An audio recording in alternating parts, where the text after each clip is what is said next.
रामकृष्ण हरी. मी अजय महाराज बारसकर, कीर्तनकार आहे, शाहीर आहे. शेती आणि सामाजिक प्रश्नाच्या चळवळीमध्ये गेले अनेक वर्ष 2006 पासून मी काम करतोय.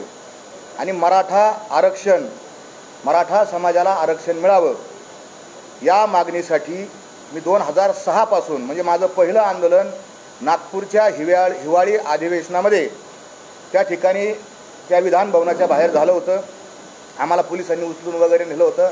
आणि तेव्हापासून आजपर्यंत ही आंदोलनाची भूमिका आहे. मधल्या काळामध्ये राणे समितीचं रिपोर्ट आला आणि त्याच्यानुसार जे आरक्षण मराठा समाजाला दिलं आणि ते आरक्षण काही लोकांनी पुढे जाऊन कोर्टामध्ये त्याला आव्हान दिलं आणि ते स्टेट झालं. त्या स्टेट झालं असताना मी त्याच्यामध्ये एक रिट पिटिशन दाखल केली मुंबई हायकोर्टामध्ये आणि नामदार मुंबई हायकोर्टाला विनंती केली की कोणता समाज मागास आहे, कोणता समाज प्रगत आहे हे ठरवण्याचं काम माननीय नामदार उच्च न्यायालयाचं नाही, हे काम मागासवर्ग आयोगाचं आहे. अशी विनंती मी ज्यावेळेस सन्माननीय कोर्टाला केली, कोर्टाने सरकारला मत विचारलं. सरकारला सांगितलं तुम्हाला हे प्रकरण कुणाकडे चालवायचं, मागासवर्ग आयोगाकडे चालवायचं की आमच्याकडे चालवायचं, हे तुम्हाला स्वातंत्र्य आहे. आणि माझ्या पिटिशननुसार पहिल्यांदा न्यायमूर्ती संभाजीराव म्हसे पाटील यांचा मागासवर्ग कमिशन आयोग स्थापन झाला. म्हसे साहेबांचं मध्ये निधन झालं आणि त्याच्यानंतर जो आत्ता खूप बहुचर्चित गायकवाड कमिशनचा रिपोर्ट आहे तो रिपोर्ट आला.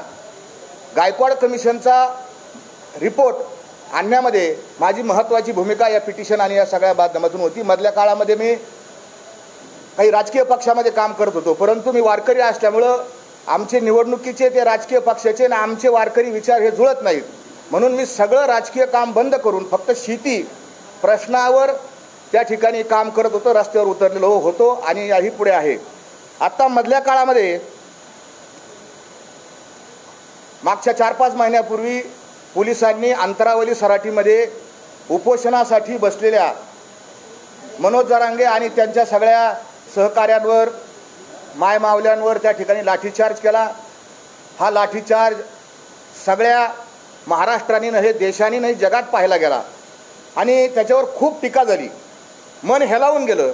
आणि मराठा समाज या एका घटनेमुळं अतिशय पेटला गेला आणि साहजिकच सगळेजण त्या आंदोलनामध्ये सक्रिय झाले, वेगवेगळ्या प्रकाराने सक्रिय झाले.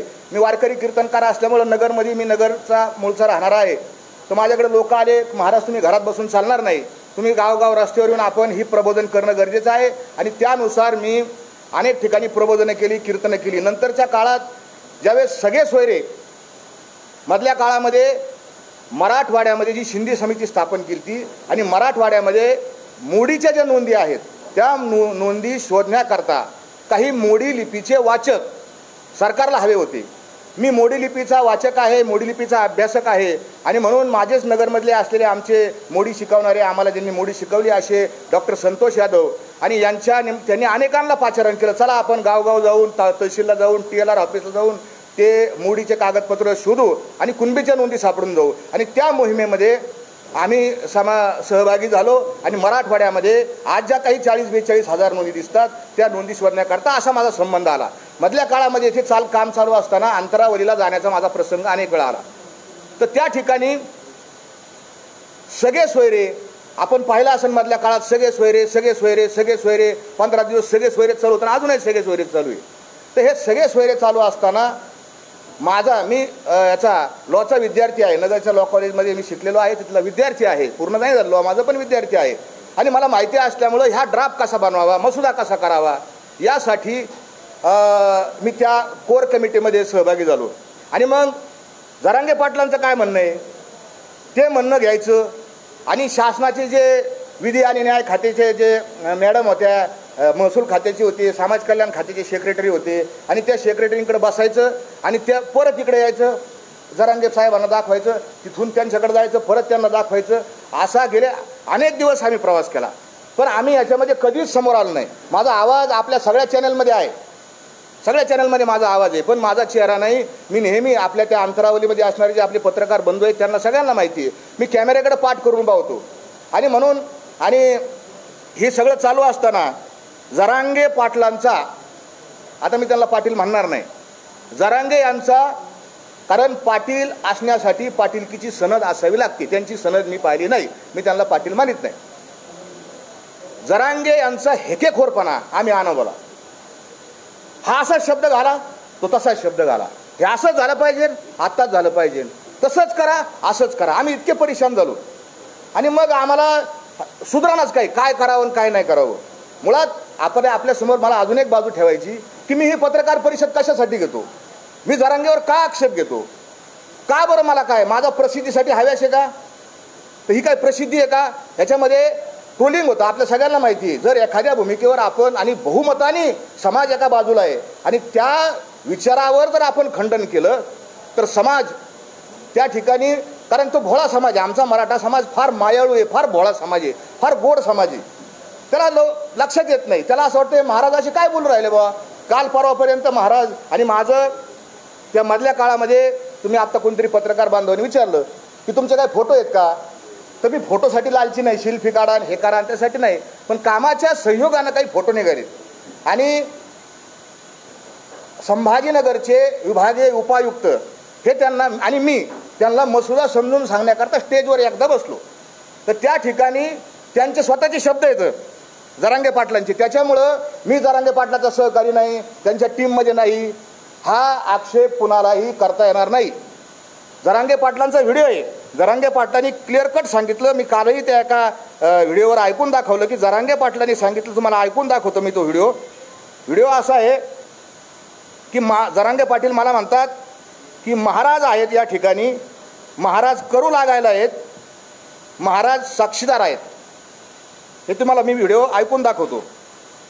बरं, आता उलट काय केलं ते सांगतो. महाराज घेते, महाराज साक्षाला आहेत म्हणून, कारण ते करू लागायला सगळं त्याच्यामध्ये. परत आहे, आता उलट काय केलं ते सांगतो. महाराज भीती, महाराज साक्षाला आहेत म्हणून, कारण ते करू लागायला सगळं त्याच्यामध्ये. हे तुम्हाला व्हिडिओ मी पाठवून देतो आणि फोटो येतो मला. परत एकदा बरं, आता उलट काय केलं ते सांगतो. महाराज भीती, महाराज साक्षाला आहेत म्हणून, कारण ते करू लागायला सगळं त्याच्यामध्ये.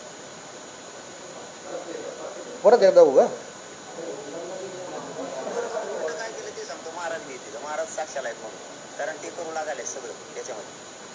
आता तुम्हाला हा आवाज आला असेल, कारण महाराज इथं आहेत, महाराज करू लागायला आहेत, त्यांची तिकडची भाषा आहे, गावरा आमची ग्रामीण भाषा आहे, आणि महाराज साक्षीला आहेत.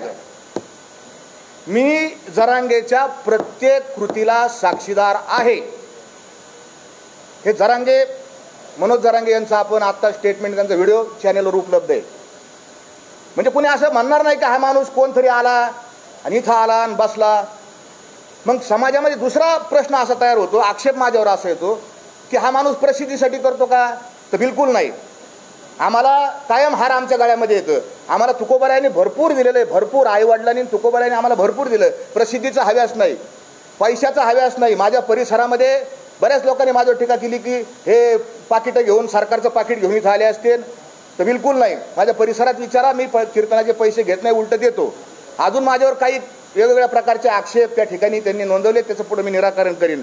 पण तुम्ही असं म्हणता की तुम्हाला आत्ताच का झालं, तुम्हाला जरांगे हेकेखोर होता हे तुम्हाला माहिती होतं, मग तुम्ही आत्ताच का बोलले. मी आत्ता बोललो नाही, मी साधारण 3 दिवसापूर्वी माझ्या मनातली जी खतखत आहे ती एका छोट्याशा यूट्यूबच्या चॅनलवर टाकली आणि जवळपास महाराष्ट्रामध्ये कोट्यावधी लोकांनी अनेक पोर्टलवरती गेली आणि कोटी लोकांच्या पुढे ती लोकांनी पाहिली. मला हजारो फोन आले, 2 प्रकारचे फोन आले, समर्थनाचे फोन आले आणि शिव्या शाप देणारे दोन्ही फोन आले. जीव घेणारे, तुला गोळ्या घालू, तुला मारून टाकू, माजला का, असं तसं, अशा प्रकारचे फोन आले. पण मी त्याला उत्तर दिलं, माझा धर्म सत्य सांगणं हा माझा धर्म आहे. तुका म्हणे बरा सत्याचा सायास नवनीता नास नाही पुन्हा. तुमच्या बाजूला बहुमत जरी असलं, किती लोक तुमच्या बाजूला असले आणि मी जर एकटा असेल तरी मी सत्य सांगणार. गॅलिलिओ 500 वर्षापूर्वी एकटाच म्हणत होता पृथ्वी गोल आहे, आणि सगळं जग आणि सगळे धर्मग्रंथ म्हणत होते पृथ्वी कशी आहे, सपाट आहे. कोण खरं ठरलं? काळ याचं उत्तर देईन, बारसकर महाराज बरोबर आहे की जरांगे बरोबर आहे. आणि सगळ्यात जास्त जसं एखाद्याचे 100 अपराध भरतात, आमच्या भगवान श्रीकृष्णाने सांगितले शिशुपालाचे 100 अपराध भरल्यावर त्याला मारलं, तसं या जरांगेचे 100 अपराध भरलेत. आणि 100वा अपराध कोणचा आहे, तर ह्या जरांगेने माझ्या जगद्गुरु तुकोबारायाचा अपमान केला. आणि तो मी कधीच सहन करू शकत नाही. मी कशासाठी गेलो तिथे स्टेजवर गेलो, त्या जरांगेंना म्हणलो, सगळे लोक म्हणत होते पाटील पाणी प्या, पाणी प्या, पाणी प्या, जरांगे पाटील पाणी प्या, अशा पद्धतीने घोषणा झाली होती. एक लहान लेकरू गेलं, हातात बाटली दिली, जरांगेंनी त्यांचं ऐकलं नाही. आणि शेवटी मी म्हणलं, बाबा मी देहूवरून आलो, मी काय सरकार नाही, मी नेहमी या सरकारच्या विरोधात भूमिका मांडत आलेलो आहे, मी देहून आलो, आपण एक ग्लासभर पाणी प्या. तर जरांगे तुम्ही हे एक चॅनलनी ते सगळं व्यवस्थित दाखवलं एका याच्यात, ते नेमके दोघं कोण, जरांगेला समजून सांगणारे ते दोघे कोण. आणि मी जरांगेंना सांगितलं पाणी प्या. जरांगे विचार करतायत याच्या हातून पाणी पिऊ का नको. का विचार करतायत? कारण जरांगेंच्या लक्षात आलं, मी जर याच्या हातून पाणी पिलं कॅमेऱ्यासमोर तर हा मोठा होईल, हा कोणतरी मोठा होईल. आणि हा अहंगंड, हा श्रेष्ठत्वतेचा भाव, खोट्या श्रेष्ठतेचा भाव त्याच्या मनात आला. आणि जरांगेनी मला काय म्हणले, मला काय, मी लय लहान माणूस आहे, माझा किती, आम्हाला हाकलून द्या, मला माझ्या आम्हाला मान अपमान गोवे हे गुंडोनी ठेवावे. तुकोबर आहे ना, आम्हाला मान आणि अपमानाची काय नाही, मी तर फार शुल्लक माणूस आहे. पण हा, मी याला सांगितलं, अहो मी देऊन आलो, तू का म्हणे माझं धाडीले निरोपा, तू पाणी प्या, तुम्ही पाणी प्या. मला म्हणलं ते मला नको सांगू संतन फिरतन, मला सारं कळतं. ज्या वेळेस तो संतन फिरतन तुकाराम महाराजांचा एकेरीवर उच्चार केला, मी म्हणलं जरांगे तुझे 100 अपराध भरले, मी आता मला झोपच नाही लागली. तुम्हाला अजून मी पुढं काही, आता एकदम नाही पुढं काही गौप्यस्फोट करणार आहे जरांगेची, आजच्या याच्यात नाही करणार. आणि मग मी पहिला व्हिडिओ बनवला, दुसरा व्हिडिओ बनवला, मराठ्यांना कसं बर्बाद या जरांगेने केलंय. ते दोन्ही व्हिडिओ एका माध्यमाने, ते आपल्या एका चॅनलच्या माध्यमातूनच ते सत्य उघडकीला आलं. एका पत्रकार बांधवांनी ज्या मराठ्यांची घरं जरांगेंनी बर्बाद केली, उघड्यावर आणली, उद्ध्वस्त केली, त्यांचे मुलाखती एका चॅनलने घेतलेल्या आहेत. फक्त असं भानगड असं आहे की समाज फार लवकर विसरतो. तुकोबारांनी त्याच्यामुळे सांगितलं, विसरली तया थोर झाली, आणि खूप नुकसान झालं हा जरांगे. आणि म्हणून माझा वाद सुरू झाला. दुसरा माझा आक्षेप आहे की या जरांगे काय आक्षेप आहे माझा काय भाऊबंद नाही, माझं काय नुकसान केलेलं नाही, तरी काही नाही. आक्षेप का की याला शेजारी खुसमस करे लोक लागतील, हांजे करणारे लोक लागतील. जरांगे मला इकडं पूर्व दिशा, ती इकडंच पूर्व दिशा, असे लोक लागतील. आणि आमच्या कीर्तनकारांनी याच्यात कळस केला. कीर्तन हे परिवर्तनाचं साधन आहे, कीर्ती मानवाची गाऊ नये असे तुकोबारांनी सांगितलं. आणि आमचे लाळ खोटे कीर्तनकार, लाज वाटायला पाहिजे असे कीर्तनकार त्या अंतरावली सराटीत जातात आणि तिथं जाऊन म्हणतात, आता देहू आळंदीला जायची गरज नाही, अंतरावली सराटी हेच आपलं देहू आणि हीच आपली आळंदी, इठल इठल. अरे ही पद्धत आहे. एका महाराजांनी अभंग घेतला कीर्तनासाठी, ह्याची दान दे गा देवा, तुझा विसर न व्हावा. या जरांगेच्या आंदोलनासाठी त्या कीर्तनकारांनी, नालायक कीर्तनकारांनी तुकोबाराचा अभंगच बदलून टाकला. ह्याची दान दे गा देवा आणि मराठ्याला आरक्षण मिळावा. अरे आरक्षण मिळवण्यासाठी आम्ही जेलमध्ये गेलोय, आंदोलन केलेत, याचिका केल्यात, पैसे घातलेत. 2006 पासून आम्ही भांडत होत. पण आम्ही कधीच असं नाही म्हणलं की तुकोबारा यांच्या अभंगात आम्ही कधी बदल केलेला नाही. तुकोबारा यांचा अभंग जसं बायबलमध्ये बदल करता येत नाही, कुराण साहेब मध्ये बदल करता येत नाही, गीतेत बदल करता येत नाही, तसा ह्या महाराजांना गीतेमध्ये बदल करण्याचा, गाथेमध्ये बदल करण्याचा काय अधिकार. हा आक्षेप असे एक एक खूप तुमच्या जगाचे अहंकार किती आहे. का बोलतो मी तुम्हाला, माझी तळमळ, माझी कळत असेल तुम्हाला पोटातली तळमळ.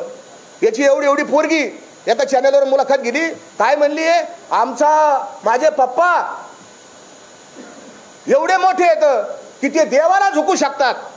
देव माझ्या पप्पाच्या पाया पडन, आमचा देव पांडुरंग आहे, पांडुरंग तुझ्या बापाच्या पाया पडन. एवढा जरांगे मोठा झाला. आणि लोक तुम्ही ऐकून कसं घेता लोक. अरे मराठ्यांना आरक्षण मिळावा याच्यासाठी आपण काय लागन ते करू, सरकारला अंगावर घेऊ, काही करू, पण देवाचा काय संबंध, तुकोबाराच्या अभंगाचा काय संबंध. हे का कसं काय. मला अनेकांचे फोन आले, ती बारकी पोरगी आहे. अरे बारकी पोरगी आहे, मग ज्यावेळेस लग्नाच्या सोयरिकी होतात का घर बघायला जाते, आईबाप कशी येतं, जसे आईबापाचे संस्कार तसे त्या लेकराचे संस्कार असतील. एवढं लेकरू त्याची इतकी अहंकाराची भाषा असन तर बापाची किती अहंकाराची भाषा आहे. हा मनुष्य मराठा समाजाचं नुकसान करणारा आहे, मराठा समाजाचं वाटोळं करणारा हा मनुष्य. मला हा अनुभव आला.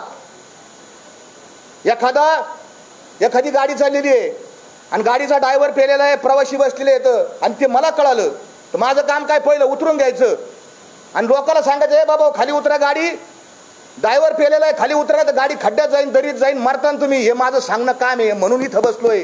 गाडीचा ड्रायव्हर पेलेला आहे, गाडी खड्ड्यात जाणार आहे. माझं सांगायचं काम आहे, मी सत्य सांगणार. मला खूप धमक्या आल्या, गोळ्या घाला, मारा, सगळ्या रेकॉर्ड येतात. तू मार, बॉम्ब लाव, जाळ, पण मी खरं बोलल्यापासून हटणार नाही. माझे जे आक्षेप येतं, आता माझ्यावर अजून एक आक्षेप, हा छगन भुजबळचा माणूस आहे, छगन भुजबळचा माणूस, हा सरकारचा माणूस आहे, हा मोठा आक्षेप आता सध्या त्यांनी हा फुटला. मी ना छगन भुजबळचा माणूस आहे ना या सरकारचा माणूस आहे. मी इतक्या टोकाची टीका भाजपवर केलेली आहे या आंदोलनात, ती समाज माध्यमावर उपलब्ध आहे, माझ्या मोबाईलमध्ये सुद्धा उपलब्ध येतं. फडणवीसांना मी काय म्हणलो, भुजबळांना मी काय म्हणलो, भयानक टीका मी केलेली आहे. मला सगळे लोक म्हणायचे, महाराज आरक्षण म्हणजे त्यांनी टीका नका करू इतकी. या पद्धतीने मी टीका केलेली आहे. ज्या वेळेस भुजबळ आंबडच्या सभेमध्ये, आमच्या नगर शहराजवळ शिंडी नावाचं गाव आहे, तिथली एक महिला सरपंच आहे, आणि त्या महिला सरपंच बाईने जरांगे यांच्याविषयी एका फेसबुक या व्हॉट्सअपच्या ग्रुपवर अतिशय घाणेरड्या शब्दात टीका केली. त्यावेळेस त्या महिलेवर आम्ही गुन्हा दाखल करायला गेलो, आणि भुजबळ साहेब ज्यावेळेस बोलले त्या आंबडच्या सभेत, तर भुजबळ साहेबांचा निषेध आम्ही त्या गावात सभा घेऊन व्यक्त केलेला आहे, आणि तो व्हिडिओ माझ्याकडे उभा आहे. मला आपण भुजबळांच्या, आणि जसं जरांगे चुकले मी जरांगेच्या विरोधात बोललो, भुजबळ चुकले भुजबळांच्या विरोधात बोललो, आणि उद्याही भुजबळ जर चुकले तरी मी भुजबळांच्या विरोधात बोलणार आहे. भुजबळ आमचे मित्र नाहीत. काहीतरी कारण काढून मला त्या भुजबळांचं काही घेणं नाही. त्यांच्या तोंडावर मी कसं काय हात ठेवू? विधानसभेत ते बोलले ते भंडारा डोंगराचे अजय महाराज बारसकर आहेत, आणि त्यांनी हे जरांगे हेकेखोर आहेत असं त्यांना बोलून नाही दिलं. त्यांनी माझं नाव घेतलं, 3दा नाव घेतलं. मी म्हणलो की त्यांना माझं नाव घ्या, माझा काही संबंध. कोणी लाख कोटी लोकांनी व्हिडिओ पाहिला, कोणी काही बोलू शकतं. हा त्यांचा, मी भुजबळाचा माझा काही संबंध नाही. आता मुद्द्याचा विषय सांगतो, आरक्षणाच्या बाबतीतला विषय सांगतो. हे झाले त्याचे सगळे आणि त्याचं हे सगळं कायम हेच आहे की हा माणूस कसा कसा हे करतो. परंतु आरक्षणाच्या संबंधानं मी त्याला पहिलं सांगतो की आपलं काय ठरलं होतं 15 जानेवारीला. अजून एक त्याचं वैशिष्ट्य सांगतो, तो सरकारला निवेदनच देत नाही. त्याचं एक निवेदन दाखवा मला की बा आपण काहीतरी असलं नाही, तुम्हाला रजा जरी काढायची असेल पत्रकाराला तरी तुम्ही रजेचा अर्ज देता, प्रति संपादक साहेब असं अशी रजा काढायची. हा, तुम्ही जरांगेंचं एक पण निवेदन नाही, सिंगल वन निवेदन नाही सरकारकडं.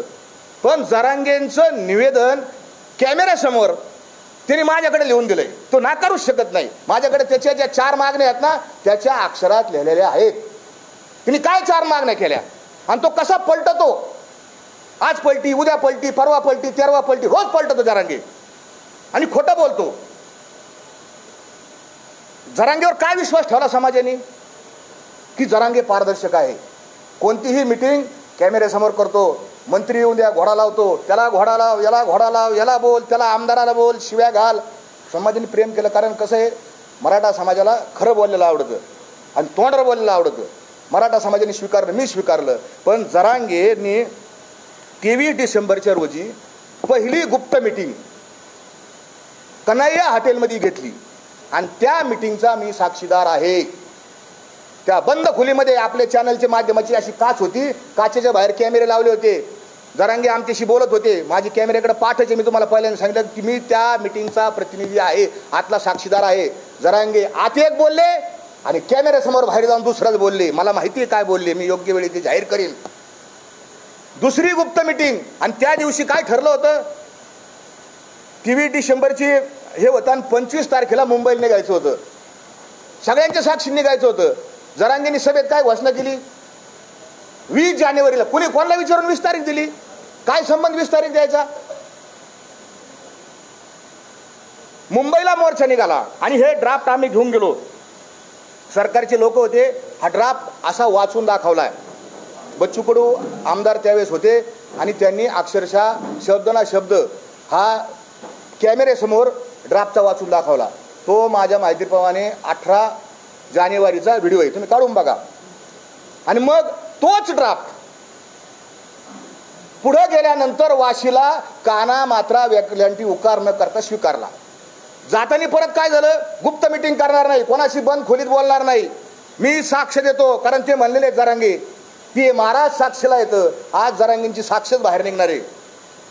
रांजणगाव गणपती येथे एका बंगल्यावर पहाटे 4 ते 6 या इतक्या वाजता एका उच्च पदस्थ अधिकारी, ज्या अधिकाऱ्याला त्यांनी शिव्या दिल्यात आत्ता, त्याच्याबरोबर मिटिंग केली. 2 तास मिटिंग केली. तो अधिकारी हुशार, त्याला माहिती आज त्यांनी सगळी रेकॉर्डिंग करून ठेवलेली. त्यांनी शिव्या खाल्ल्या. आता तो का रिटायर होईनच. जरांगेचं सगळं बिंग बाहेर फुटणार आहे. पुन्हा त्याच अधिकारी पुण्यामध्ये जे कॉलेज येते शेती महाविद्यालय, तिथून गाडीत बसले ते 2 जण आणि गाडीमध्ये त्यांनी अर्धा तास मिटिंग केली, गुप्त मिटिंग. लोणावळ्याची गुप्त मिटिंग तुम्हाला सगळ्याला माहिती आहे आणि वाशीला सुद्धा गुप्त मिटिंग केली. म्हणजे हा पारदर्शक नाही, हे समाजाने पहिलं डोक्यात ठेवावं. हा पारदर्शक माणूस नाही. दुसरं, वाशी मार्केटमध्ये त्या तिथं सभा चालू होती. कंटेनर आणला होता आणि त्या कंटेनरच्या वर सभा चालू होती. माझी विनंती आहे, लाईव्ह दाखवा लोकाला. त्यांचं लाईव्ह दाखवतात, आम्हाला बी थोडेफार काहीतरी आहे, आम्ही एवढं महत्त्वाचं सांगतोय. हा, तर त्या कंटेनरच्या वर जरांगे उभे होते, तिथं स्पीकरचा प्रॉब्लेम झाला. मी त्यावेळेस त्या जरांगेंचा सहकारी नव्हतो, कारण मला हे गुप्त मिटिंगा आणि काहीतरी आतल्या आत शिस्त आहे हे माझ्या लक्षात आलं. मग आम्ही एक आंदोलक म्हणून मी सहभागी होतो. एक आंदोलक माझ्याकडे आंदोलक म्हणून सहभागी झाले, ते सगळे फोटो वगैरे आहेत. आणि त्या वाशीच्या मार्केटमध्ये मी आंदोलकावानी खाली बसलो तिथं आणि जरांगे पाटील भाषणाला उठले. कुठल्याही परिस्थितीत आरक्षण घेतल्याशिवाय माघारी जायचं नाही. पुढे त्यांनी आज अजून एक सांगितलं, आरक्षण दिलं तरी आझाद मैदानात जायचं आणि नाही दिलं तरी तुम्हाला माहिती आहे आझाद मैदानात जायचं. सगळ्यांनी गुलाब टाळ्या वाजवल्या, हे जल्लोष केला. आमचे 7, 8, 10, 20, 5-7 हजार लोक आझाद मैदानात जाऊन बसले. आधी चला आपल्या जागा धरून बसू. आणि मग पुन्हा भाषणात ते काय म्हणले, सरकारने आपल्याला इतके वेळ वाट पाहायला नाही पाहिजे, द्यायला पाहिजे लगेच GR. तर तिथं ते सरकारच्या वतीनं सेक्रेटरी भांगे आणि अजून 1-2-4 जण सरकारचे होते, त्यांनी लगेच सांगितलं 15 मिनिटात GR देतो, ते अध्यादेश देतो. आपण ऐका, 15 मिनिटात देतो म्हणले. लगेच ते म्हणले, बघा हे काय म्हणायला लागलेत, 15 मिनिटात देतो, 15 मिनिटात देतो. ते म्हणायला लागले बरं का, ते म्हणायला लागलेत. हे सगळं नाटक आहे, 1 नंबरचा नाटक्या माणूस आहे. 15 दिवसापूर्वीच ते अध्यादेश नाही, त्याला काही कळत नाही, त्याला कायदे तिथं काडीची अक्कल नाही, त्याला कायद्याचा मानता का ढ कळत नाही त्याला. हे द्यायला लागलेत. 15 मिनिटात कसं शासन निर्णय होईल? 15 मिनिटात अधिनियम अध्यादेश 15 मिनिटात द्यायला लागलेत. आणि मग नाटक केलं, ते GR घेतला. आणि मग काय, पुन्हा फार महत्वाचे शब्द आहेत, मी का सांगतो, फार महत्वाचं आहे. अधिक मी काय जास्त घेणार नाही, एकाच मुद्द्यावर पत्रकार परिषद संपवणार आहे. आणि मग त्यांनी तो सगळ्या सोयऱ्याचा GR हातात घेतला आणि काय म्हणलं, नीट ऐका, माझ्या सगळ्या मराठा बांधवांना आणि सगळ्या महाराष्ट्रातल्या सगळ्या लोकांना विनंती आहे की मराठा समाज तुमचा दुश्मन नाही. आम्ही जात जोडण्याचं काम करतो. विष्णुमय जग वैष्णवांचा धर्म भेदाभेद भ्रमामंगळ. आणि मग जरांगेंनी काय सांगितलं की हे अर्धवट ज्ञानलय बेकार असतं आणि मग हे सगळं वाचून घ्यावं लागेल. त्याच्यातला काना, मात्रा, यकार, ओलांटी हे सगळं वाचून घेऊ, बघून घेऊ. पटलं तर हा अधिनियम अध्यादेश घेऊ, नाही तर आझाद मैदानात जाऊ. हे त्यांचे शब्द आहेत. मी थोडाफार मागं पुढं होईन, पण त्याचा आशय असा आहे. आणि मग तो GR घेतला, शासन निर्णय घेतला. आणि मग हे जरांगे साहेब पुन्हा त्या बंद खोलीमध्ये जाऊन त्यांनी चर्चा केली. हे जे जरांगे आहेत ना, हे सामाजिक विद्वेष पसरवतात. आमच्या समोर ते जे भांगे जे आहेत, सेक्रेटरी समाज कल्याण खात्याचे प्रधान सचिव, त्यांना म्हणतात हेवांजऱ्याचे हेवांजरी आहे, म्हणजे लोक खुश करायला बीडमधल्या लोकांचं त्यांना आनंद वाटायला, हलाबाड माणूस आहे. आणि मग ह्या भांगेंच्या बरोबर जरांगेंनी बंद खोलीत कस काय चर्चा केली, सगळ्यांनी पाहिलं तुम्ही. सुमंत भांगे जे आहेत त्यांच्याबरोबर आधी लोकात एक बोलायचं आणि आतमध्ये गेल्यानंतर यांच्या संग काय चर्चा केली. भांगे साहेब बी हुशार येतं, त्यांनी बी चर्चा रेकॉर्ड केलेली असणार. सरकारला माझी विनंती, जर ती आता काय 1-2 महिने रिटायर होणार तर मागा त्यांना ती रेकॉर्डिंग काय चर्चा केलेली आहे. कारण प्रत्येक मिनिट्स तयार करताना त्यांना रेकॉर्डिंग लागतात. हुशार आहेत ते अधिकारी, उगतच नाही एवढ्या मोठ्या पदावर जाऊन बसले. आणि मग पहाटे 3 वाजता यांचं काय झालं, आणि मग आणि पुन्हा काय म्हणले त्या भाषणामध्ये बघा, मी अभ्यासक बोलावणार, मी वकील बोलावणार, मी या सगळ्यांना बोलावणार आणि मी सगळं कण वाचू काढणार. मराठा समाजाची कुठल्याही प्रकारे फसवणूक होता कामा नये. माझा मायबाप समाज, हे सगळे बोलवण्याचे शब्द येतं. माझा मायबाप समाज आणि लेकरं बाळ. अरे मी बी मराठा समाजाचा आहे, मलाही बोलता येतं, मलाही ॲक्टिंग करता येते. अरे आम्ही कीर्तनकार म्हणजे तुम्ही म्हणले ना हसवायला, हसू रडवायला, रडव काही करतं. हा एक नंबरचा कलाकार आहे, याला ऑस्कर पुरस्कार द्यायला पाहिजे, इतका कलाकार आहे हो. हा या जरांगेनी तिथं काय सांगितलं, माझे वकील बोलावणार, वकील आणा. कोणचे वकील आले? जरांगे जाहीर कर, त्या वाशीच्या बंद खोलीमध्ये कोणचे वकील होते, कोणचे अभ्यासक होते, काय तुम्ही चर्चा केली, काय कायद्याचा खल पाडला, काय किस पाडला? करू शकत नाही, करू शकत नाही महाराज. आणि ते झाल्यानंतर 3 वाजता मंत्री केसरकर आणि ते दुसरे एक मंत्री कोणते तरी ते लोढा, त्यांच्या हाताने 3 वाजता त्याची मीटिंग का वाजतात बघा, 3 वाजता आणि 2 वाजता. तवर आता कॅमेरावर यायला बी काहीतरी झोपा बिपा असतात ना, तवर तरी बी थांबले होते काही काही लोक. 3 वाजता यांनी मीटिंग घेतली आणि सांगितलं आता आपलं आंदोलन संपलं. तरी बी डबल गेम, तरी बी मी विचार करीन आझाद मैदानात जायचं का नाही. त्याच्या आतली तुम्हाला गेम सांगतो, मला समाजाला सत्य सांगायचंय. हा काय नेमका काय ब्लॅकमेल करत होता. अध्यादेश मान्य झाला, मान्य झाला अध्यादेशाला. अध्यादेशाने काना मात्र वाचला आणि अध्यादेशामध्ये 16 फेब्रुवारीची तारीख आहे. हा अध्यादेश 16 आपण वाचा. मराठा समाजाला माझे हात जोडून पाया पडून कळकळीची विनंती आहे. 16 तारखेचा त्याच्यात लिहिलेलं आहे. हा अध्यादेश 16 तारीख 16 फेब्रुवारी त्या दिवशी किंवा त्यानंतर अंमलात येईल असं लिहिलेलं आहे, क्लिअर कट लिहिलेलं आहे. आणि मग यांनी दुसरी अंधारातून एक मागणी लावली, मी माग जातो. आता अध्यादेश घेतला, विजय झाला, फटाकडे वाजले, लोकांना आनंद झाला, आरक्षण मिळालं, आरक्षण मिळालं. पण आता गुलाल घ्यायला आझाद मैदानावर जायचा हळूच मानला होता. आणि हे कशासाठी? सरकारवर दबाव. काय याला साध्य करायचं होतं? याला एकच गोष्ट साध्य करायला होती की मुख्यमंत्री एकनाथ शिंदे यांनी इथं यावा आणि मला गलासभर पाणी पाजावा. याच्यासाठी त्याचा सगळा अट्टहास चालू होता, यासाठी केला होता अट्टहास. जरांगे हे सगळे पुरावे माझ्याकडे येतो, सगळे पुरावे माझे. तुझी ही जी चाललेली सगळी खटपट आहे, तुझी ही चालली ही फक्त श्रेयवादा करताय, स्वतःला मोठं म्हणून घेण्याकरताय. असंख्य पुरावे मी देऊ शकतो. आरक्षण कोण मागतो? तुम्ही सगळे समजदार माणसं आहेत. आरक्षण कोण मागत? गरीब लोक आरक्षण मागत आहेत. हा जेसीबीतून फुलं मागणारे लोक कुठून आले? जेसीबीचे पै फुलं. अरे एवढा हार, काय 50-50 मीटरचे हार कोण देतं पैसे? समाजाच्या आम्हाला कळत नाही का? एक कार्यक्रम घ्यायचा तर सप्ताह करायचा, तर आमचे नाकी 9 येतात सप्ताह करायला. आमचा जरांगेवर हा आक्षेप आहे. तुम्ही तुमचं पारदर्शकपणाचा नियम मोडला. तुम्ही पारदर्शकपणा करणार होते. तुम्ही नेहमी मानता मी समाजाला विचारल्याशिवाय काही करीत नाही, समाज माझा मायबाप आहे. हा मी कायद्याचा अभ्यासक आहे, मी वाचतो, मी पाहतो, तपासून घेतो असं म्हणतो. मग माझा दुसरा सवाल त्यांना असा आहे की तुम्ही 10 तारखेला आत्ता 10 फेब्रुवारी जे उपोषणाला बसले, आता जे उपोषण चालू आहे, हे उपोषण करण्याकरता तुम्ही समाजाची मीटिंग घेतली का? आज जशी पुढचं ध्येय धोरण ठरवण्यासाठी समाज गोळा केलाय, आला नाही समाज, थोडे लोक आलेत.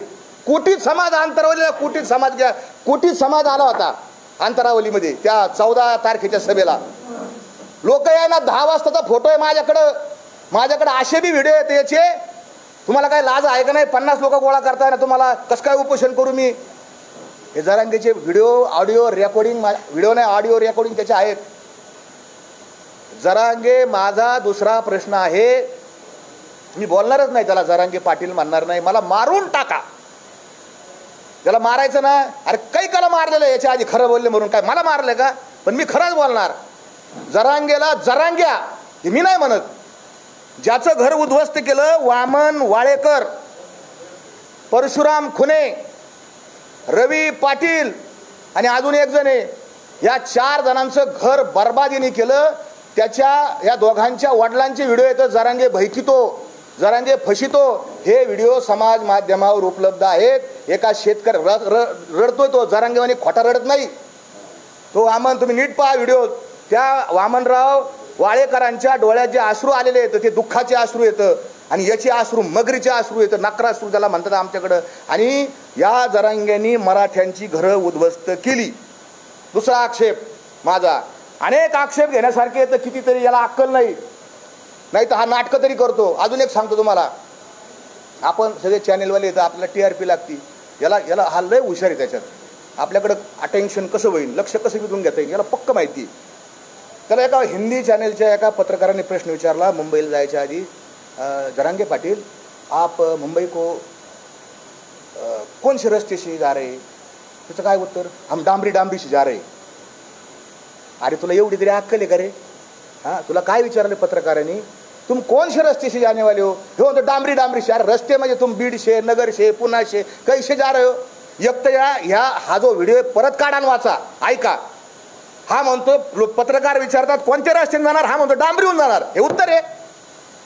एक तर याला अक्कल नाही, नाही तर हा लोकांना फसितो. याचे दोनच उत्तर आहेत, तिसरं उत्तर नाही. हा प्रचंड शातीर माणूस आहे, कितीतरी शातीर. याला माहिती आहे TRP कशी मिळेल, शिव्या दिल्या का. त्या दिवशी आम्ही गेलो, छत्रपती शिवाजी महाराजांचा पुतळा पाठीमागे लावलेला आहे, महिलांच्याबद्दल कसं बोलावं, हां अशीच असती सुंदर आमची आई. शिवाजी महाराज ही संस्कृती ना, त्यांनी शिकवलं ना, मागं पुतळा आहे ना शिवाजी महाराज तुझ्या. काय म्हणतात, शत्रूच्या स्त्रीला सुद्धा आईचा दर्जा शिवाजी महाराजांची ही शिकवण आहे. आणि ते मधुकर आर्दड कमिशनर समोर बसलेले आहेत, हा लोळतोय आमच्या ग्रामीण भाषेत लोळतोय. अहो तुमच्या घरी पाहुणे आल्यावर तुम्ही आजारी जरी असले तर असं उठून तर बसताना, इतकी तरी माणुसकी असते ना आपल्यात. खरं बोला. हा लोळतोय तिथं असा. आणि ते कमिशनर बिचारे बसले तिथं, आणि ते कमिशनर ते म्हणले काय, आणि काय सुरू केलं, तुझ्या आईचा, मी बोलणार नाही पुढं, टिंब टिंब टिंब टिंब. अरे जरांगे, ही संस्कृती आहे का? तुझ्या आईबापान तुला हे शिकवलं का? ते जे आर्दड नावाचे जे अधिकारी आहेत ते बी मराठा समाजाचे आहेत ना, हां शेतकऱ्याच्या घरातले आहेत ना, तिने काहीतरी अभ्यास केला असेल, तिने काहीतरी पुस्तकं वाचली असतील, हां ते कष्टातून अधिकारी झाले आणि त्यांना तू शिव्या घालतो. त्याच्याबरोबर माझे जे सहकारी आहेत डॉक्टर संतोष यादव नगरचे, यांनी मराठवाड्यावर ज्या नोंदी मिळाल्यात ना आता 30-40 हजार, या डॉक्टर संतोष यादवांचे अनंत उपकार येतं. गावगाव फिरून या माणसाने एसटीने हिंडला, मोटरसायकलीवर हिंडला, बीडमध्ये, लातूरमध्ये, उदगीरमध्ये, नांदेडमध्ये, त्या सगळ्या संभाजीनगरमध्ये, वैजापूरमध्ये हा माणूस मोटरसायकलीने हिंडला. आणि हा याला काय म्हणतो, तुम्ही सरकारच्या भाकरी खातात, आम्हाला भाकरी मिळत नाही, हां आणि नीट घाला. आता ते मला बोलताच आहे ना, अहो आपल्याला बोलता येईल घ्यायची भाषा. मला सांगा ना, मलाही बंद नाही, तुमचं लाईव्ह चालू आहे, मला असं कळलंय, हां तुमची आई असं पुढं बोलला, याला पटतं का, याला शोभतं का? जाम. अरे तू सरकारला शिवे दे, मी बोलणार नाही ते शिंदेचं, पवारांचं, ते फडणवीसचं, मला काय घेणं नाही त्यांचं. मी त्यांच्या कालही विरोधात होतो, आजही त्यांच्या विरोधात आहे आणि उद्याही त्यांच्या विरोधात राहणार जर ते चुकले तर. आणि त्याच्या आधीचे जे काँग्रेसचे तर त्यांच्या बी मी विरोधात होतो पहिल्यापासून. आपल्याला हे पटतच नाही, हे राजकारण लोक आपल्याला पटत नाही, म्हणून हे राजकारण सोडलं नाही, पारमार्थाला लागलोय. खूप बोललाय तो, म्हणजे हे कल्पना शक्तीच्या बाहेर आहे कोणताही माणूस. मी विनंती करतो, मला अनेकांचे फोन आले, महाराज आणि तुम्ही काय आले तिथे गेलते, आणि तुम्ही काय आले गेलते तिथं. अरे यांनी बोलावलं मला, माझ्याकडे रेकॉर्डिंग घेता, यांनी बोलावलं, यांनी मला माफी मागितली, याच्या कोर कमिटीने माफी मागितली. चुकलं महाराज तुम्ही या. आणि मी गेलेलो नाही, मला आत्मसन्मान आहे, मला सुद्धा मान सन्मान आहे, मी कशाला जाऊ त्याच्या स्टेजवर जर अपमान केला तर. आणि त्यांनी बोलवलं महाराज. आणि ह्या सगळ्या गोष्टी, अनेक गोष्टी सांगण्यासारख्या आता.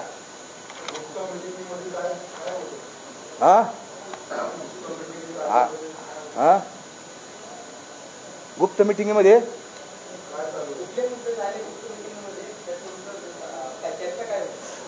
आता हे तुम्ही विचारायला पाहिजे त्याला. होतो ना. पहिली गुप्त मिटिंग कन्हैया हॉटेलमध्ये झाली 23 डिसेंबरला.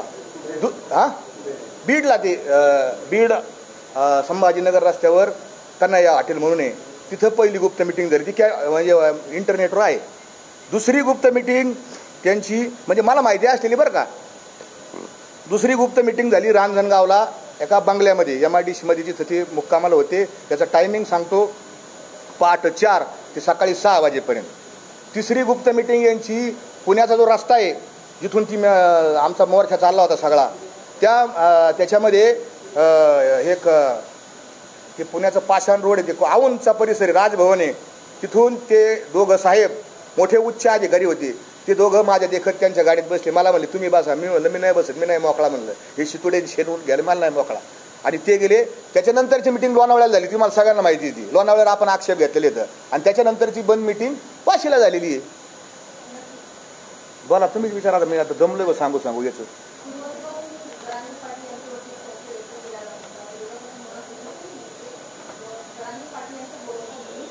हा आहे ना, हा बरं झालं ते सांगायचं राहिलं, तुम्ही आठवण केली. 10 तारखेला जरांगे हे उपोषणाला बसले. पहिला आक्षेप, आज जसं समाजाला बोलावलं मिटिंग घेऊ पुढची दिशा ठरवू, मग 10 तारखेला का नाही बोलावलं? 10 तारखेला जरांगे त्यांची जे काही लोक होते आणि तिथं योगायोगाने मी बी होतो तिथं, आणि जरांगे काय म्हणले, त्यांची चर्चा झाली बरं का, आता उपोषणाला बसायचं आणि सगळ्या ग्रामस्थांनी विरोध केला. आत्ता चालू आहे आपण 16च्या नंतर बसू ना, आत्ता चालू आहे आपण 16च्या नंतर बसू. जरांगेला एक फोन आला, आता तुमचं उत्तर देतो मी. जरांगेला एक फोन आला आणि ते फोन असा चालू असताना त्यांच्या एखाद्याने विचारलं काय करतो पाटील? ते म्हणले काय ना, आता पत्रकार बसलेत, रोजचा सकाळचा ते तुमच्या मुंबईमधले एक राऊत आहे, त्यांचं जसं असं त्यांचा यांचा एक व्यवसाय झालेला आहे, सकाळी सकाळी पत्रकार परिषद धंदाच झालेला आहे. आणि ते मी पत्रकारांना बाईट देऊन येतो आणि मग आपण 4 वाजता मिटिंग घेऊ आणि मग उपोषणास ठरवू. हे त्यांचे शब्द आहेत बरं का. 10 तारखेचे त्या पवित्र मंचकावरती जाऊन बसले. त्यांचा तो मंचक फार पवित्र आहे तो असा, तिथे येणारे सगळे असे हुजरे गुलाम असते तिथे असे सगळे त्या पवित्र मंचकावर गेले आणि प्रेस सुरू केली त्यांनी. आणि प्रेस सुरू केल्यानंतर काय म्हणलं, पहिलं वाक्य त्यांचं तुम्ही त्या दिवशी 10 तारखेच्या प्रेसमध्ये नीट ऐका, ऐका. ते वाक्य असं होतं, हे बघा आता मी उपोषणाला बसलोय, पुढचं बोला. हे त्यांचे पुढचं बोला. लोक म्हणले अहो मिटिंग घ्यायची होती आपल्याला, मग नाही आता मी बसलो म्हणले, आता पुढचं बोला. अरे तू कोणाला बसला विचारून? तुझे सगळे लोक म्हणतात पाणी प्या, तू विचारलंच कोणाला? मुदतच जर 16 तारखेपर्यंत, 16ला अधिकारी ना आपल्याला बसायचा. कोणाचा फोन आलता हा मला प्रश्न आहे, कोणाचा फोन आलता आणि त्यांनी ते जाहीर करावं. मला संशय आहे, मी कोणाचा तरी फोन आलता तर मला माहित नाही नेमका कोणाचा आलता.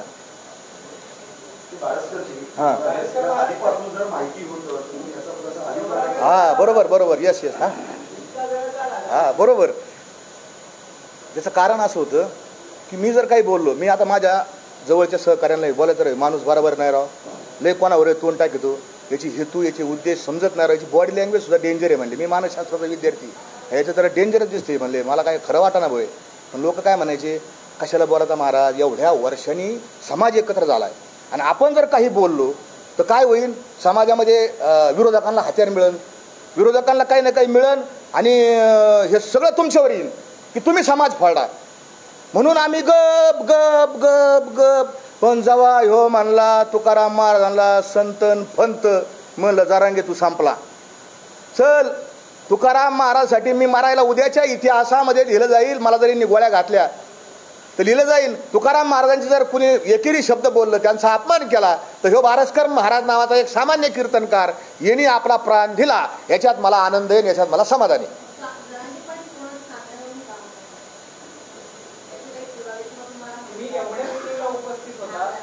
पाणी तरी प्यायला काय परत विचार.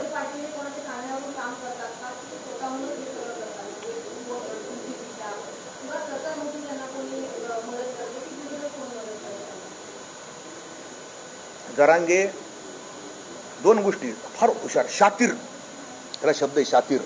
हा शातीर माणूस आहे. हा फायदा आहे का तो बघतो, आपला फायदा काय, आपला कसा फायदा होईल, आपण कसं पुढे जाऊ. तुम्ही 2021चं आंदोलन आहे माझ्याकडं, त्याचं व्हिडिओ आहे माझ्याकडं. उद्धव ठाकरेंना एवढ्या शिव्या दिलेल्या त्या साष्टी पिंपळगावच्या आंदोलनामध्ये त्यांनी भयानक शिव्या दिलेल्या आता. म्हणजे ज्या वेळेस त्याला कोणी काही सांगन किंवा कोणी काही त्याला काय असं, आता पडद्याच्या मागं मी आरोप घेऊ शकत नाही, कारण आम्ही खरं बोलणार आहे. मी पाहिलं नाही माझ्या डोळ्याने त्याला कोणी काही दिलं का नाही, त्याच्यामुळे मी त्याच्यावर बोलू शकत नाही. परंतु हा सारखा बदलतो, माझा 100% संशय आहे.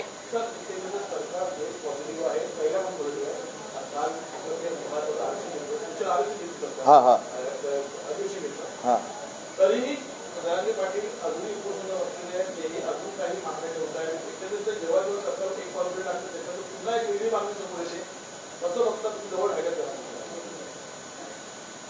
आता जरांगेंची जी मागणी, सगळ्यात महत्त्वाची मागणी तुम्ही ऐकलं असेल की 1 नंबरची मागणी आहे की हे जे अधिसूचना आहे ती खरी, ते जरांगेला माहितीच नाही, ते अध्यादेशच म्हणते. अध्यादेशाचे आम्हाला अध्यादेश कळत नाही, याला अधिसूचना कळत नाही, अधिनियम कळत नाही, शासन निर्णय कळत नाही, परिपत्र काही कळत नाही. याला ते फरक आहे याच्यात.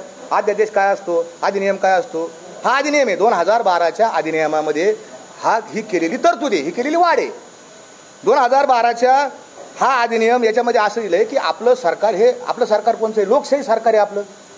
कोणत्याही सरकारला जर कायदा करायचा असेल, अधिनियम करायचा असेल, 2001च्या कायद्यामध्ये कलम 8 मध्ये तरतूद केलेली आहे की सरकार वेळोवेळी त्यांना योग्य वाटेल असे नियम बनवू शकेल, जेणेकरून लोकांना जातीचे प्रमाणपत्र देणे सुलभ होईल, असं कायद्यात तरतूद आहे.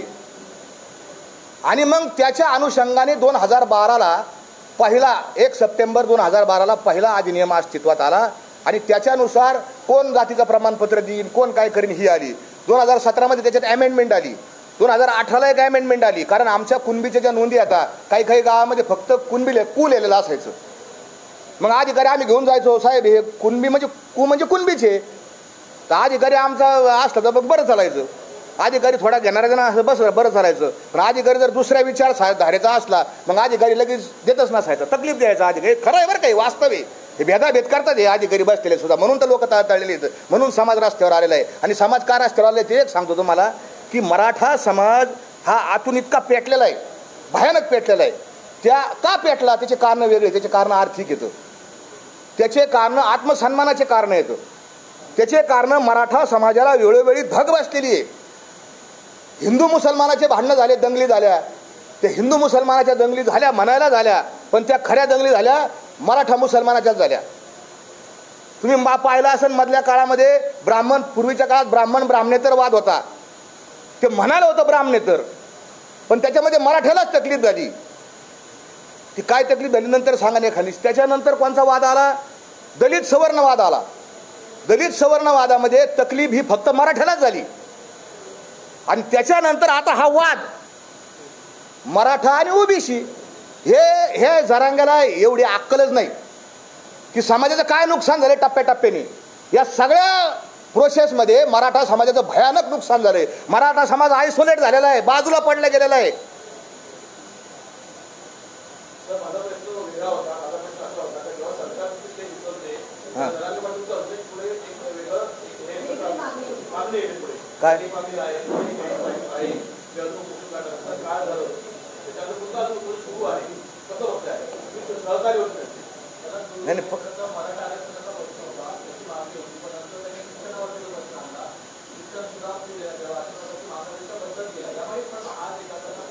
काय नाही शिक्षणाचं मी शिक्षणाचं तुम्हाला सांगतो. शिक्षणाचं काय झालं, मी जरांगे पाटलाला सांगितलं, आमच्या दोघांची चर्चा झाली. आम्ही आंदोलक आहे, ते आंदोलक येतं, मी काय सरकारचा अधिकारी नाही. मी म्हणलं जरांगे पाटील एवढा मोठा समाज गोळा झाला तर आपल्याला समाजाकडून काही ना काही अजून वाढीव घेता येईल, जे सरकारात देता येणं शक्य आहे. मग सरकार काय देऊ शकतं, तर सरकार मराठा समाजाला पैसे म्हणजे निधीच्या याच्यामध्ये देऊ शकतं. तर आपण एक मागणी करू म्हणलं की शिक्षणामध्ये आपल्याला काय मिळवता येईल का काही याच्यात, आणि त्यांचाही त्याच्यामध्ये रोल आहे. मी काय म्हणत नाही ते काय माझं श्रेय एकट्याचं, त्यांची ती भूमिका होती. आणि हे कोणाचा हात नाही, तर ते चर्चेतूनच शिक्षणाचं पुढं आलेलं. आता हे भेटत नाही आपल्याला, सरसकट भेटत नाही. म्हणून म्हणलं आता घ्या बाबा शिक्षण, तर शिक्षण, कारण पोरांचा प्रश्न शिक्षणाचा आहे, असं कोणाचा काय हात वगैरे काय नाही त्याच्यामध्ये शिक्षणाच्या बाबतीत. माझं काय राहिलं का अजून?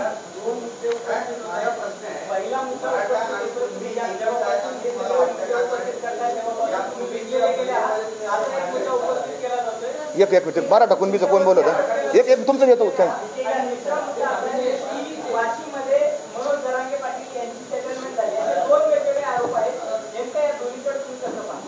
नाही थांब, ते मराठा कुणबीचं मला सांगू द्या आधी, मी सांगतो तुमचं.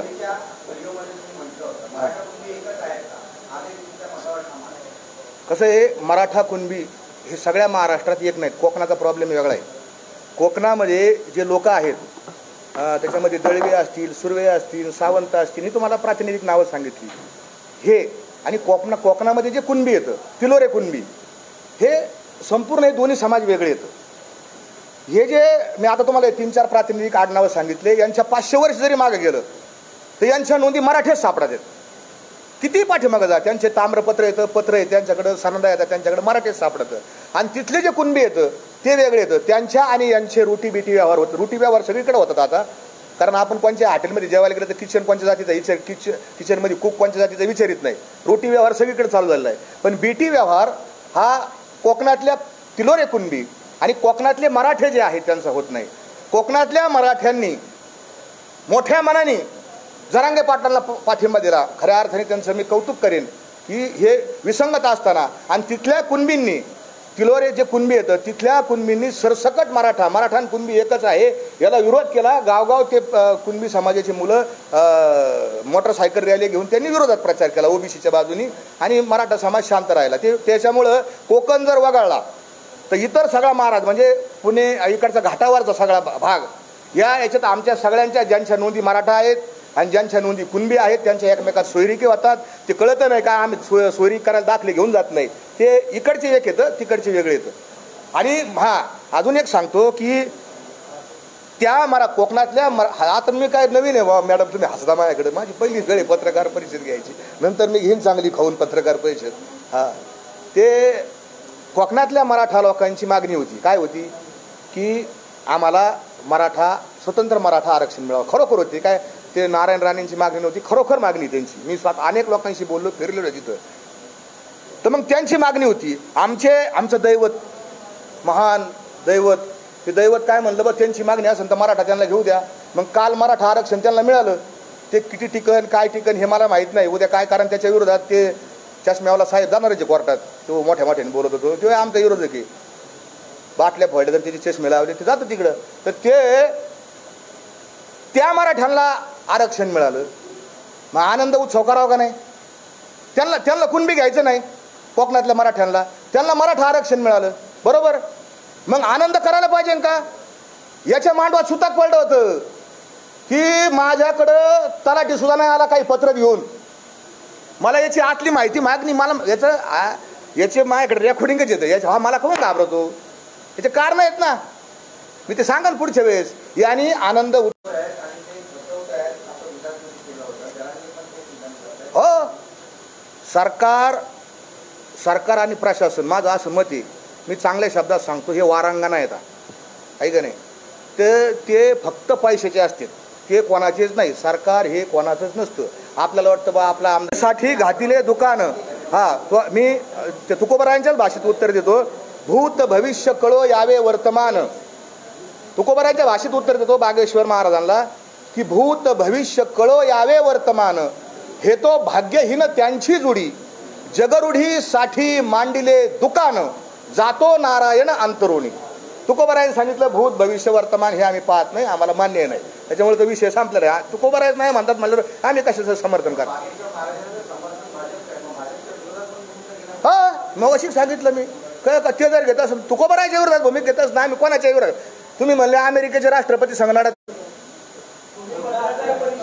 पण कुठल्याही प्रकारची जाळपोळ करू नका, कुठल्याही प्रकारची दगडफेक करू नका, रस्ता रोको करू नका. माझ्या अंगावर 5-6 गुन्हे आहेत या सगळ्याचे, आणि गुन्हे सरकार दिलं आणि गुन्हे मागे जातेत असं होत नाही. न्यायालय स्वतंत्र यंत्रणा आपल्या देशात आहे, त्याला विचारल्याशिवाय गुन्हे मागे घेता येत नाही. म्हणून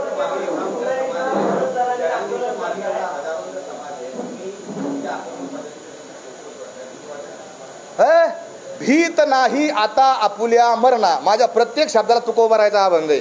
भीत नाही आता आपुल्या मरणा, दुःखी होता न जना देखवे, किंवा बुडते हे जन न देखवे डोळा, येतो कळवळा म्हणून या, किंवा मरणा आधी राहिलो मरोनी मग होते म्हणे. आता आधी मी मरून घेतले.